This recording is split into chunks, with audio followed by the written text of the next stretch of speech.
Hello everyone, welcome to Sanaya stories. मैं हूँ शनाया और इस चैनल पर अपलोड किए जाने वाली सारी स्टोरीज मेरे द्वारा लिखी गई है, यानी कि ये बिल्कुल ओरिजिनल कंटेंट है। तो अगर आपको कहानी पसंद आए तो वीडियो को लाइक और चैनल को सब्सक्राइब ज़रूर करें। तो चलिए स्टार्ट करते हैं। अगर आपने अभी तक पिछला एपिसोड नहीं सुना है तो प्लीज पहले जाकर वो सुन लें। ये इस नॉवल का चैप्टर 11 है। तो चलिए स्टार्ट करते हैं। College canteen. सभी लोग निक को देखने लगते हैं। वहीं रुद्र के चेहरे पर भी हैरानी और परेशानी के भाव आ जाते हैं। रुद्र अपनी नजरें निक की तरफ करता है, जहां निक भी उसे ही देख रहा था। इन दोनों को ऐसा करते देख मिष्टी और सानवी कंफ्यूज हो जाती हैं। उन्हें तो कुछ समझ ही नहीं आ रहा था। सानवी ने कहा, तुम्हारा एक दूसरे को देखना हो गया हो तो बोलोगे कुछ। कहते हुए उसने अपनी आंखें रोल की। निक ने एक गहरी सांस ली और कहा, आर्यन राठौर कोई छोटा मोटा नाम नहीं है। वो अपने आप में ही एक ब्रांड है। आर्यन राठौर सिर्फ मुंबई का ही नहीं बल्कि पूरे एशिया का नंबर 1 बिजनेसमैन है। उसे बहुत कम लोगों ने देखा है, लेकिन उसका नाम हर कोई जानता है। उसका नाम ही काफी है लोगों में दहशत लाने के लिए। तभी रुद्र ने कहा, तुम लोगों को पता भी है, आर्यन राठौर ने बहुत ही कम उम्र में बिजनेस की दुनिया में कदम रखा था। फिर उसके तेज दिमाग और मेहनत से वो दुनिया का नंबर 1 बिजनेसमैन बना। अब उसकी खुद की अपनी अलग अलग कंपनियां हैं, जो कि अलग अलग शहर में हैं। यहाँ तक कि उसकी कंपनियां अब विदेशों में भी हैं। इतना कहकर वो चुप हो गया और उन दोनों लड़कियों को देखने लगा, क्योंकि सानवी और मिष्टी का तो मुंह खुल गया था। उन दोनों के चेहरे पर हैरानी वाले भाव थे। मिष्टी ने हैरत से पूछा, वो इतना ज्यादा अमीर है क्या? हाँ, बहुत ही ज्यादा। निक इससे पहले कुछ बोल पाता कि पीछे से किसी की आवाज आई। सभी पीछे मुड़कर देखने लगे जिस तरफ से आवाज आई थी। वो आवाज किसी लड़की की थी। वो लड़की चलकर उनके पास आई और उनके साथ ही बैठ गई। उसकी इस हरकत पर वो चारों उसे देखने लगते हैं। उस लड़की को जब सबकी नजरें खुद पर महसूस हुईं, तब उसने सामने देखा जहां सब उसे ही देख रहे थे।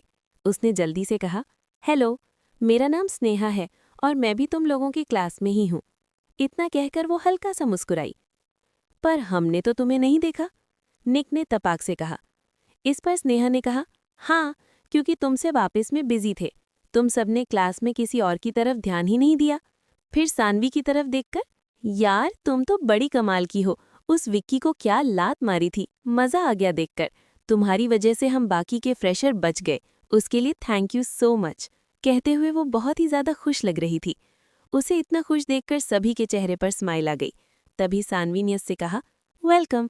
पर वो बहुत ही घटिया इंसान था, इसलिए मैंने उसके साथ ऐसा किया, वरना मैं ऐसी नहीं हूँ। कहते हुए उसने छोटा सा मुंह बना लिया। उसकी बात सुनकर सब ने अपना सर हिला दिया, जैसे कह रहे हों कि इसका कुछ नहीं हो सकता। वहीं स्नेहा के चेहरे पर प्यारी सी स्माइल आ गई। तभी मिष्टी ने उससे कहा, तुम कुछ कह रही थी ना? कहते हुए वो बहुत ही ज्यादा एक्साइटेड लग रही थी। जिस पर स्नेहा ने कहा, हाँ यही कि आर्यन राठौर कोई मामूली बिजनेसमैन नहीं है। वो बहुत ही ज्यादा पावरफुल है। तुम सब उसकी पावर का अंदाजा भी नहीं लगा सकते। इनफैक्ट ये पूरा कॉलेज भी उसी का ही है। इतना कहकर उसने बुरा सा मुंह बनाया। उसकी बात सुनकर सभी हैरान हो गए। सानवी का तो मुंह देखने लायक था। उसकी आंखें हैरानी से बड़ी हो गई। रुद्र ने जल्दी से कहा, ये पूरी कॉलेज उसकी कैसे हो गई? उसने हैरानी से पूछा। उसकी बात सुनकर स्नेहा को हंसी आ गई। स्नेहा, ये कॉलेज तो उसी का ही है, उसके पापा का, पर राज उसका चलता है यहाँ। तभी तो उससे सब यहाँ उतना डरते हैं। वो पूरा शैतान है, किसी की नहीं सुनता वो। पूरा कॉलेज उससे डरता है। यहाँ तक कि सारे टीचर्स और प्रिंसिपल में भी उसका काफ़ी दबदबा है। कोई उसे कुछ भी नहीं बोलता, बल्कि सब उससे ही डरते हैं, क्योंकि उसका गुस्सा कोई झेल नहीं पाता। गुस्से में तो वो मौत का देवता लगता है, पता नहीं कब किसको मार दे। उसकी बात सुनकर तो सबको जैसे सदमा लग गया हो। वहीं सांदी को तो कुछ समझ ही नहीं आ रहा था कि ये हो क्या रहा है। ऐसा कैसे हो सकता है? क्या ये वही इंसान की बात कर रही है जिसे उसने थोड़ी देर पहले बाइट किया था? उससे पंगे लेकर आई है। तभी मिष्टी ने उससे पूछा, तुम्हें इतना सब कुछ कैसे पता आर्यन राठौर के बारे में? तुम्हारा भी तो फर्स्ट ईयर ही है ना? इस पर स्नेहा ने कहा, हाँ, क्योंकि मेरे पापा खुद एक बिजनेसमैन है और उन्होंने ही मुझे बताया था। निक ने कहा, अगर आर्यन राठौर सच में इतना ज्यादा पावरफुल और क्रूअल है, तब तो हमारी सानू का क्या करेगा वो? कहते हुए उसने सानवी की तरफ इशारा किया। अब जाके सबकी नजरें सानवी की तरफ गईं, जो खुद हैरान परेशान थी। स्नेहा को कुछ समझ नहीं आया कि इसमें सानवी का क्या। वो कंफ्यूज लग रही थी, जिसे देखकर मिष्टी ने उसे सारी बात बता दी। अब तो स्नेहा की भी आंखें बड़ी हो गईं। उसने हैरानी से कहा, क्या सच में उसने तुम्हें किस की और तुमने उसे बाइट किया? इस पर सानवी ने अपना सर ऊपर किया और छोटे बच्चों की तरह हाँ में सर हिला दिया, जिसे देखकर स्नेहा तो शॉक हो गई। उसने हैरानी से कहा, पहले दिन तो तुमने उस विकी से पंगा ले लिया, तुम्हें पता भी है विकी कितना बड़ा घटिया इंसान है, और अब तुमने सीधा उस डेविल से पंगा ले लिया। अरे लिया तो लिया, उसे बाइट करके भाग गई वहां से। कहते हुए उसने अपने मुंह पर हाथ रख लिया। अब सानवी का मुंह तो रोने जैसा हो गया था, वहीं बाकी सबने सर हिला दिया। सानवी ने मासूमियत से कहा, यार मुझे थोड़ी पता था कि ये आदमी शैतान निकलेगा। इसने मुझे ज़बरदस्ती किस किया, मेरी फर्स्ट किस चुरा ली, तो मुझे भी गुस्सा आ गया, लेकिन उसे मार भी नहीं पाई मैं। और पहले दिन तो उस विकी नाम की चमगादड़ ने कितनी घटिया बात की थी, मेरी मिष्टी पर भी अपनी गंदी नज़रें गाल रहा था, नालायक। कहते हुए उसने छोटा सा मुंह बना लिया। इस पर स्नेहा ने कहा, तुम्हें अंदाज़ा नहीं है तुमने क्या किया है। एक तरफ विकी है जिसे तुमने सबके सामने लात मार दी, वो तब से ही गायब है। मैंने सुना है वो बहुत ही घटिया किस्म का लड़का है, वो ज़रूर तुमसे बदला लेने का सोच रहा होगा, देखना।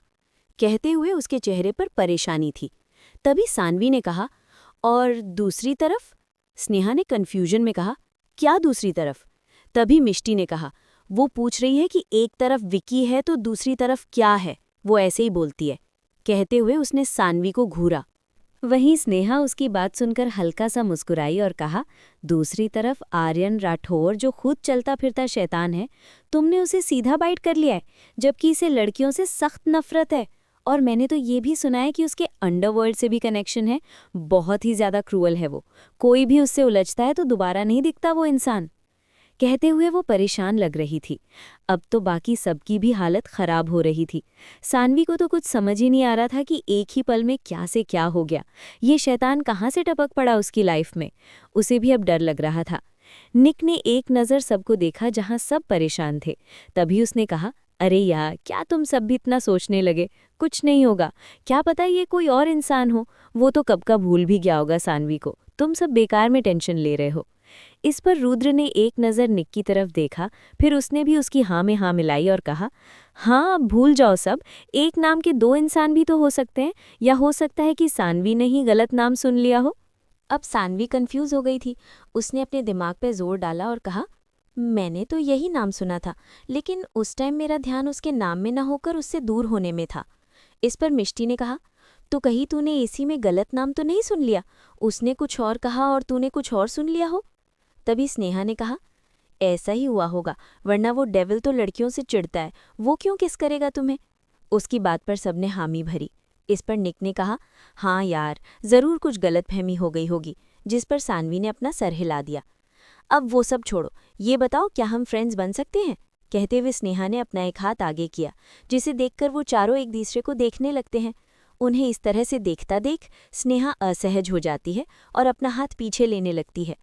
पर फिर तभी सानवी ने उसके हाथ पर अपना हाथ रखा, फिर निक ने, फिर मिष्टी और रुद्र ने, चारों ने एक साथ हाँ कहा, जिसे देखकर सबके चेहरे पर स्माइल आ गई। फिर सब फिर से हंसी मजाक करने लगे, आपस में बातें करने लगे और अपना खाना खाने लगे। सानवी ने भी आर्यन वाली बात पर ज्यादा गौर नहीं किया। उसे भी यही लग रहा था कि शायद उसने ही कुछ गलत सुन लिया होगा।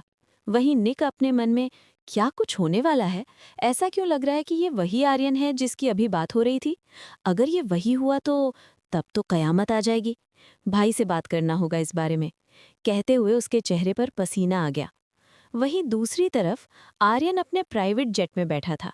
उसके सामने सानवी का वही फोटो था जो कुछ देर पहले वो अपने केबिन में देख रहा था। वो बहुत ही गौर से उसे देखे जा रहा था, बड़ी शिद्दत से बिना पल के झपकाए, कभी सानवी के बंद आँखों को, तो कभी उसके गुलाबी होठों को, तो कभी उस फूल को जो उसके गुलाबी होठों के बेहद करीब थे। आर्यन का मन कर रहा था कि वो अभी इन फूलों को उसकी जान से दूर कर दे, जो उसकी जगह है, और उन होठों को छूने की गुस्ताखी कर रहे हैं जिस पर उसका हक है। आर्यन ने एक टक उसके चेहरे को देखते हुए कहा, बस कुछ दिन की बात है किटकैट, फिर मैं तुम्हारे सामने होऊंगा, तुम्हें अपनी बाहों में कैद करने के लिए, हमेशा हमेशा के लिए। कहते हुए उसने उसके होठों को चूम लिया। उसकी आवाज़ में एक जुनून था कुछ कर गुजरने का। क्या सानवी आर्यन की कैद से बच पाएगी? मिलते हैं नेक्स्ट पार्ट में। चैप्टर 12। आर्यन काम के सिलसिले में कुछ दिनों के लिए शहर से बाहर जा रहा था, जिसकी खबर किसी को नहीं थी। वहीं कियान ने अब तक वंश और रोहित को आर्यन के गर्दन पर निशान वाली बात बता दी थी। वो लोग भी हैरान थे कि इतनी हिम्मत किसमें आ गई जो उस डेविल से पंगा ले। कियान, वंश और रोहित तीनों ही अभी बास्केटबॉल खेल रहे थे। तीनों ने ही हाफ स्लीव की लूज टी शर्ट और शॉर्ट्स पहना हुआ था, जिसमें तीनों ही बेहद हॉट लग रहे थे। उनकी बॉडी से टपकता हुआ पसीना कहर ढा रहा था। भाई, हमारे ये तीनों भी कोई कम हैंडसम थोड़ी है। इस वक्त ग्राउंड पे सिर्फ वही 3 लोग थे और कुछ लड़कियां दूर खड़ी उन्हें ताड़े जा रही थी। भला वो इतना अच्छा मौका कैसे छोड़ सकती हैं? कियान दौड़ते हुए आया और वंश से बॉल छीन ली। फिर बास्केटबॉल खेलते खेलते वो आगे बढ़ने लगा। बीच में रोहित ने उससे बॉल लेने की कोशिश की, लेकिन कियान उसे चकमा देकर आगे निकल गया। इस वक्त कियान का सारा फोकस सिर्फ और सिर्फ बॉल पर था। वो अपने पैरों के फास्ट मूव से आगे बढ़ता चला जा रहा था। वहीं उसकी इस स्किल्स को देख के लड़कियां तो मरे जा रही थीं। एक लड़की ने कहा, हाय कितना हॉट लग रहा है यार, ये मन कर रहा है इसे अभी कच्चा चबा लूं। दूसरी ने कहा, यार कितना मस्त खेलता है ये, जवाब ही नहीं इसका तो, मैं तो स्पेशली इसे देखने के लिए यहाँ आई हूँ अपना लेक्चर मिस करके।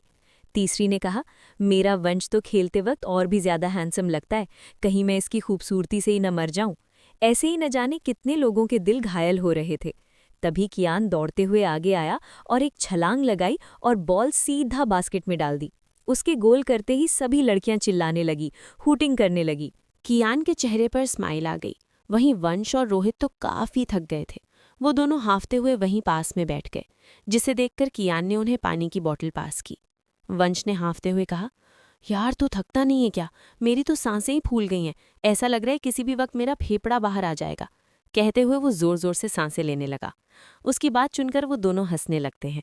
कियान कहता है, नहीं थकता तो मैं भी हूँ, लेकिन बास्केटबॉल तो मेरी फेवरेट गेम है, मज़ा आता है मुझे उसमें, और जिस चीज़ में कियान अग्रवाल को मज़ा आता है वो उस चीज़ से कभी बोर नहीं होता। कहते हुए उसकी आवाज़ में तेज़ और आत्मविश्वास था। रोहित ने कहा, हाँ हाँ पता है हमें, फिलहाल तो वो लड़कियां तुझसे बोर नहीं होती। कहते हुए वो उस तरफ इशारा करता है जहां लड़कियां खड़ी होकर उन्हें ही अपनी ललचाई नज़रों से देखे जा रही थी। ये देखकर तो वंश और रोहित दोनों ही हंसने लगते हैं। वहीं कियान अपनी आंखें रोल करता है। तभी वंश कहता है, ब्रो एक नज़र उन्हें देख तो सही, क्या पता तेरे एक नज़र से उनका कत्ल ही हो जाए। इतना कहकर वो दोनों ठहाका लगाकर हंसने लगते हैं। इस पर कियान कुछ पल शांत रहा और फिर कहा, मेरी जिस लड़की पर नज़र पड़ेगी ना, वो वहीं ठहर जाएगी। मुझे ऐसी टाइम पास लड़कियां नहीं पसंद। जो भी होगी लड़की वो सिर्फ मेरी होगी, मैं उसे किसी और का होने ही नहीं दूंगा। कहते हुए वो कहीं खो गया। रोहित ने कहा, भाई आजकल ऐसी लड़कियां मिलती कहाँ हैं, मेरे लिए भी एक प्लेट लगवा देना। इतना कहकर वो हंसने लगता है। वंश भी हंसने लगा। उसकी बात सुनकर कियान ने पानी की बोतल उठाई और सारा पानी एक ही झटले में उसके ऊपर फेंक दिया। फिर उसने कहा, उसके लिए पहले मुंह धोना पड़ता है। कहते हुए वो हंसने लगा। उसकी बात सुनकर वंश भी हंसने लगता है। अब रोहित कियान के पीछे उसे मारने दौड़ता है। वंश भी उन दोनों के पीछे भागने लगता है। तीनों ही इधर उधर ग्राउंड में भागने लगते हैं। उधर वो सारी लड़कियां कब की वहां से जा चुकी थीं। अब वहां सिर्फ इन तीनों के ही हंसने की आवाज आ रही थी। बहुत ही कम हालत होते हैं जब ये तीनों ऐसे खुल के मस्ती मजाक कर पाते हैं। जब ये आपस में होते हैं तब ये ऐसे ही मस्ती किया करते हैं, वरना बाकी टाइम पर ये भी आर्यन की तरह ही खड़ूस और अकड़ू बने फिरते हैं, क्योंकि इन्हें दूसरों से घुलना मिलना पसंद नहीं। ये अपनी दुनिया में ही खुश रहते हैं। ऐसे ही आज का पूरा दिन बीत जाता है। एक हफ्ते बाद सानवी अब अपनी पढ़ाई पर पूरा फोकस कर रही थी। वो रोज कॉलेज आती और अपने सारे लेक्चर अटेंड किया करती। वो आर्यन के साथ हुए घटना को भूल चुकी थी। बाकी सब भी उस बात को भूल चुके थे। स्नेहा भी अब इन लोगों की काफ़ी अच्छी दोस्त बन चुकी थी। ये पांचों हमेशा एक दूसरे के साथ होते, हंसी मजाक करते। इन्हें दूसरों से कोई मतलब नहीं होता। ये आपस में ही खुश रहते। इस एक हफ्ते में कॉलेज में सब कुछ सही चल रहा था। प्रोफेसर क्लास में आते और लेक्चर लेकर चले जाते। इतने दिनों में विकी भी कहीं गायब सा हो गया था। किसी ने उसे देखा ही नहीं कॉलेज में। वहीं उसकी गर्लफ्रेंड निशा कॉलेज तो आती थी, लेकिन अमीर बाप की बिगड़ी औलाद थी। उसे पढ़ाई से कुछ खास फर्क नहीं पड़ता था। वो तो कब से सानवी से बदला लेने की फिराक में थी, और शायद आज उसे मौका मिल भी गया। सानवी जो कैंटीन में बैठी अपना खाना खा रही थी, वो वहाँ अकेली बैठी थी। उसके कोई भी दोस्त वहाँ मौजूद नहीं थे। ये देखकर तो निशा के चेहरे पर डेविल स्माइल आ गई। निशा ने कहा, आज तो ये फ्रेशर अकेली है।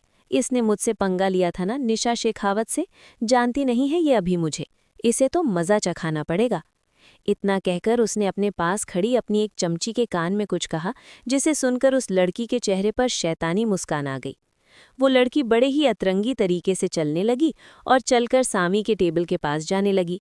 सामी, जिसका पूरा ध्यान अपने खाने में था, वो इन सबसे बेखबर अपने में मगन थी कि तभी वो लड़की अपने हाथ में जूस लिए उसके एकदम पास आ गई और जानबूझकर उसके ऊपर पूरा जूस गिरा दिया। जूस गिरते ही सामी झट से खड़ी हो गई और अपने आप को देखने लगी। उसके पूरे कपड़े खराब हो गए थे। तभी उसे एक आवाज़ आई, सॉरी सॉरी, मैंने जानबूझकर नहीं किया, पता नहीं कैसे मेरा बैलेंस बिगड़ गया और सारा जूस तुम पर गिर गया। सानवी ने सामने की तरफ देखा जहां से आवाज़ आई थी। उस लड़की के ऐसा कहने पर सानवी ने उससे कहा, कोई बात नहीं, गलती से हो गया ना, ये साफ हो जाएगा, मैं अभी साफ करके आती हूँ। इतना कहकर वो वहां से जाने लगी। सानवी वहां से जा ही रही थी कि तभी एक लड़की ने उसके आगे अपना पैर ला दिया, जिससे सानवी सीधा उसके पैर से टकराई और मुंह के बल नीचे जमीन पर गिर गई।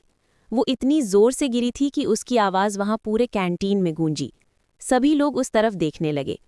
वहीं कियान, वंश और रोहित भी वहां मौजूद थे, जो सानवी के ठीक पीछे वाली टेबल पर थे, जिस वजह से उन्होंने सानवी को नहीं देखा था। पर इस आवाज़ के बाद उन सबका ध्यान भी सानवी के ऊपर चला गया। उनकी आंखें हैरानी से बड़ी हो गईं। कियान ने कहा, ये तो वही है ना मिस फ्रेशर? कहते हुए वो खड़ा हो गया। वंश ने भी कहा, हाँ, ये तो वही हमारी फुलझड़ी है जिसने उस विक्की को मारा था। कहते हुए वो हंसने लगा। तभी रोहित ने कहा, लेकिन ये यहाँ क्या कर रही है, ऐसे जमीन पर? किसने किया इसके साथ ऐसा? कहते हुए वो आसपास देखने लगा। वही उसकी बात सुनकर वंश और कियान भी आसपास देखने लगे, जहां उन्हें निशा और उसकी 2 चमचियां दिखीं जो सानवी पर हंस रही थीं। ये देखकर तो उन तीनों का खून खौल उठा। उनके हाथों की मुट्ठियां कस गईं। सानवी, जो अचानक गिर गई थी, वो भी मुंह के बल, जिससे उसे काफी चोट आई थी। उसे काफी दर्द हो रहा था। कियान दौड़ते हुए सानवी के पास गया और उसे पकड़कर खड़ा करने लगा। वही वंश भी उसकी हेल्प कर रहा था। सानवी खड़ी हो गई। उसके चेहरे को कुछ नहीं हुआ था, क्योंकि उसने तुरंत ही अपने फेस को कवर कर लिया, लेकिन उसके हाथ और पैर में काफी चोट आई थी। उसके हाथ पर कट लग गया था, जिससे हल्का हल्का खून निकल रहा था। कियान को निशा पर बहुत गुस्सा आ रहा था। उसने निशा को देखते हुए कहा, तुम अपनी हरकतों से बाज नहीं आओगी ना? निशा ने उससे कहा, तुम इन सब से दूर रहो। इसने मुझसे पंगा लिया था ना उस दिन, बड़ा उछल रही थी कि सस्ती चीजें पसंद नहीं एंड ऑल। वंश ने कहा, उस दिन मुंह की भी तो खाई थी तुमने, याद है ना या भूल गई? उसने लगभग उसे चिढ़ाते हुए कहा, जिसे देखकर निशा एकदम से चिढ़ गई। उसे अपनी बेइज्जती याद आ गई। उसने गुस्से में कहा, कुछ भूली नहीं हूं मैं, सब कुछ याद है मुझे, इसलिए इसे इसकी असली औकात दिखा रही हूं। कहते हुए उसने सानवी को घिन भरी नजरों से देखा। कियान ने कहा, उस दिन तो तुम बच गई थी, लेकिन शायद आज न बच पाओ। कहते हुए वो निशा की तरफ बढ़ने लगा। उसे इतने गुस्से में अपनी तरफ आता देख निशा डर गई। वहीं बाकी सब भी ये तमाशा देख रहे थे। इससे पहले कि कियान और करीब जा पाता, सानवी ने कहा, रुक जाओ, तुम क्यों लड़ रहे हो मेरे लिए? इसे मुझसे बदला लेना है तो लेने दो इसे। कहते हुए वो निशा को एकटक घूरने लगी। कियान, वंश और रोहित हैरान हो गए। वंश ने अपने मन में कहा, ये तो बिल्कुल आर्यन की तरह बोलती है। कियान के मन में भी यही चल रहा था। आर्यन की जेरोक्स कॉपी है ये एकदम। गुस्सा हमेशा नाक पर रहता है इसका भी। निशा ने सानवी को देखकर कहा, अच्छा, तो तुम मुझे चांस दे रही हो? निशा को जानती भी हो किसके सामने खड़ी हो? कहते हुए वो इतराने लगी। उसकी बात सुनकर सानवी धीमे कदमों से निशा के पास जाने लगी। उसे अपनी तरफ बढ़ता देख निशा एकदम शांत हो गई। तभी सानवी ने एकदम से टेबल पर से ब्लैक पेपर की बोतल उठाई और सीधा उस लड़की की तरफ फेंक दिया जिसने उसे पैर से गिराया था। वो लड़की चिल्लाने लगी क्योंकि उसकी आंखों में ब्लैक पेपर चला गया था। वो जोर जोर से चीखने लगी, पानी की गुहार लगाने लगी। उसे इस तरह से तड़पता देख सानवी के चेहरे पर डेविल स्माइल आ गई। सानवी ने कहा, तुम लोगों को क्या लगा? तुम लोगों का पाला किसी मासूम भोली भाली बेचारी लड़की से पड़ा है, जिसके साथ जो करोगे वो चुपचाप सह लेगी, बदले में कुछ बोलेगी नहीं, हाँ? इतना कहकर सानवी उस लड़की को देखने लगी जो अपनी आंखों को मल रही थी। उसे बहुत तेज जलन हो रही थी अपनी आंखों में। उसे इस तरह से तड़पता देख एक लड़की पानी लेकर उसके पास जाने लगी। क्या सानवी अपना बदला ले पाएगी निशा से? आखिर कहाँ गायब हो गया है विक्की? प्लीज़ दोस्तों, अगर आपको स्टोरी पसंद आ रही है, अपनी रेटिंग ज़रूर दीजिए। सो गाइस आज के लिए इतना ही, मिलते हैं नेक्स्ट वीडियो में। तब तक के लिए बाय बाय, टेक केयर, और हाँ चैनल को सब्सक्राइब ज़रूर कर लेना।